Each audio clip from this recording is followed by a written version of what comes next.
Hello everyone. So எல்லாரும் நல்லா இருப்பீங்கன்னு நம்புகிறேன். வாழ்க வளமுடன். இன்றைக்கி நம்ம பார்க்க போகிற பதிவு என்னன்னு பார்த்தீங்க அப்படின்னா, ஐ ஹோப் நம்மளோட யூடியூப் சேனலில் நீங்கள் எல்லாருடைய அந்த சீக்ரெட் அப்படிங்கிற அந்த படத்தை நீங்கள்லாம் பார்த்துருப்பீங்கன்னு நம்புகிறேன். ஸோ அந்த சீக்ரெட் படத்தில் பார்த்தீங்க அப்படின்னா ஒரு குறிப்பு சொல்லியிருப்பாங்க, நன்றி உணர்வு, கிராட்டிடியூட் அப்படின்ட்டு. ஓகேங்களா? நம்ம அதை பற்றி தான் இன்றைக்கி பார்க்க போகிறோம். அந்த சீக்ரெட் படத்துக்கு காரணமாக இருந்த இன்னொரு ஆக்டிவிட்டி தான் அந்த நன்றி உணர்வு. அந்த நன்றி உணர்வை வச்சு தான் அந்த படமே எடுத்திருக்காங்க. எப்படின்னு அதை நம்ம பார்க்கலாம் நம்ம. So welcome to my YouTube channel, the journey of life. Thank you. சரி, நம்ம நம்ம பதிவுக்குள்ளே போகலாம். நம்ம எல்லாருமே கேள்விப்பட்டிருப்போம், நன்றியோடு இருங்க, நன்றி உணர்வோடு இருங்க, நமக்கு எல்லாமே கிடைக்கும் அப்படின்ட்டு. கரெக்டுங்களா? ஆனால் நம்மளால் உடனடியாக அந்த மாதிரி மாறவும் முடியாது. நம்மளால் அதை மனசு ஏற்றுக்காது. ஏன்னா இந்த மனசு பழக்கப்பட்டுருச்சு, நமக்கு இப்படி தான் செயல்பட்டுகிட்டே இருக்கும். அதை 1 டே 2 டேயில் கண்டிப்பாக மாற்ற முடியாது.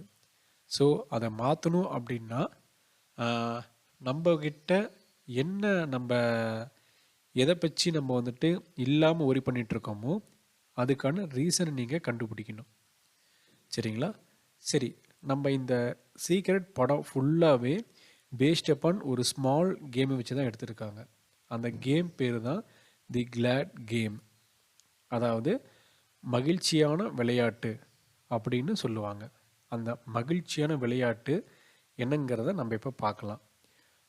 ஒரு சின்ன ஒரு குட்டி கதை, அந்த கதைக்குள்ளே போயிட்டு நம்ம இதை தெளிவாக நம்ம பார்த்துடலாம். சரிங்களா?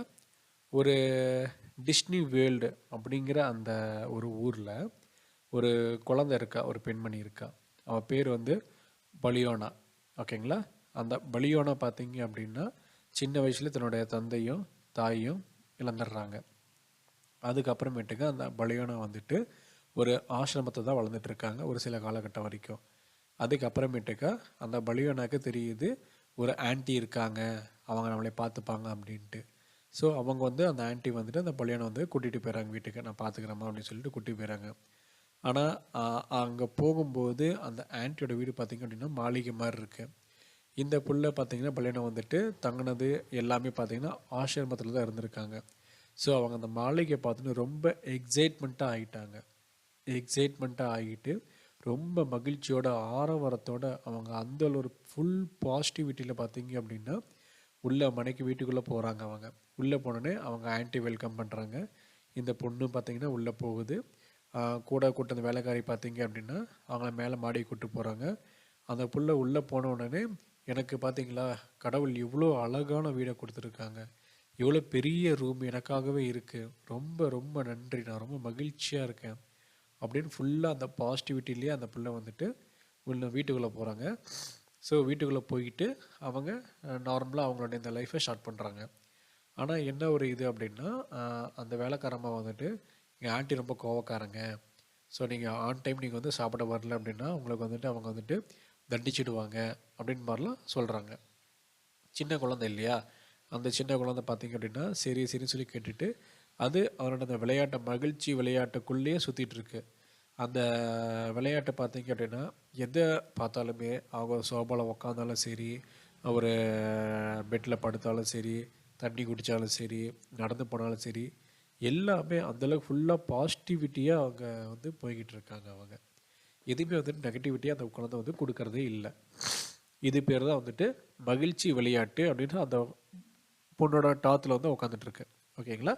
ஒரு நாள் வந்துட்டு சாப்பிட கூப்பிட்றாங்க. மணி 6 மணி ஆகிடுச்சு. அந்த பொண்ணை வந்துட்டு சாப்பிட வரல.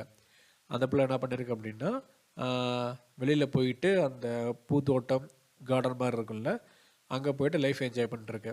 ரொம்ப சந்தோஷமாக ஹாப்பியாக எனக்கு இறைவன் கொடுத்தது இவ்வளோ அழகாக கொடுத்துருக்காங்க, அழகான பூக்கள் இருக்குது, அழகான தோட்டங்கள் இருக்குது, அதை ரசிச்சுட்டு அந்த பொண்ணு அங்கேயே படுத்துருச்சு. வேலைக்காரம்மா வந்து கூட்டிகிட்டு வந்துட்டு அந்த பிள்ளையை திட்டிகிட்டு வந்துட்டு திரும்பி உள்ளே கூப்பிட்டு போகிறாங்க. அந்த ஆண்டி வந்து திட்டுறாங்க. இந்த பிள்ளை காதலையே வாங்காமல் தன்னோட சந்தோஷமாக இறைவன் கொடுத்த அந்த உணவுக்கு நன்றி சொல்லிவிட்டு அந்த பிள்ளை பாட்டுக்கு விளாண்டுட்டுருக்கு. இப்படியே நாட்கள் போய்கிட்டே இருக்குது. ஒரு நாள் கடத்தெரு கூப்பிட்டு போகிறாங்க. பலியானாவும் அவங்க வேலை செய்கிற ஒரு லேடியும். அப்படி போகும்போது அங்கே ஒரு நண்பரை பார்க்குறாங்க. அந்த பையன் சின்ன பையன்தான். அந்த சின்ன பையனும் இவங்க பால் எடுத்து விளாண்டுட்டு இருக்காங்க. ஸோ விளாண்டுட்டு இருக்கும்போது 2 பேருமே க்ளோஸ் ஃப்ரெண்ட்ஸ் ஆயிடுறாங்க. க்ளோஸ் ஃப்ரெண்ட்ஸ் ஆனதுக்கு அப்புறமேட்டுக்கு டெய்லியும் வரப்போக இருக்கவும் இந்த பலூனை வந்துட்டு அந்த பையன்கிட்ட என்ன சொல்கிறாங்க அப்படின்னா, உனக்கு கிளான் கேம் பற்றி தெரியுமா அப்படின்னு சொல்லி கேட்டிருக்காங்க.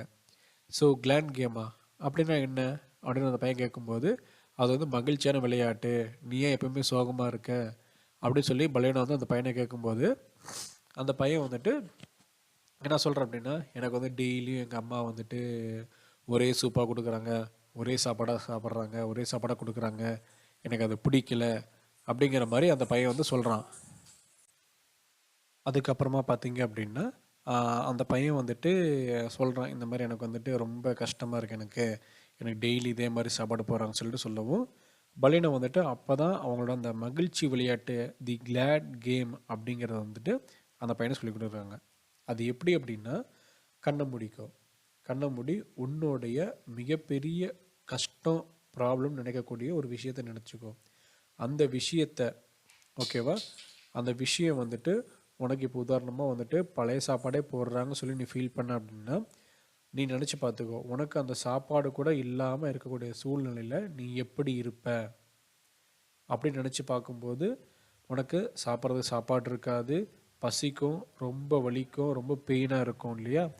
அதுக்கு நீ உனக்கு இந்த கிடைச்ச உணவுக்கு நீ வந்துட்டு நன்றி சொல்லியே ஆகணும். ஏன்னா இறைவன் உன்னை அந்த மாதிரி விடலை, உனக்கு ஒரு உணவு கொடுத்து பசி வரும்போது சாப்பாடை கொடுத்து உனக்கு காப்பாற்றிட்டு இருக்கிறதுக்கு நீ நன்றி சொல்லணும்.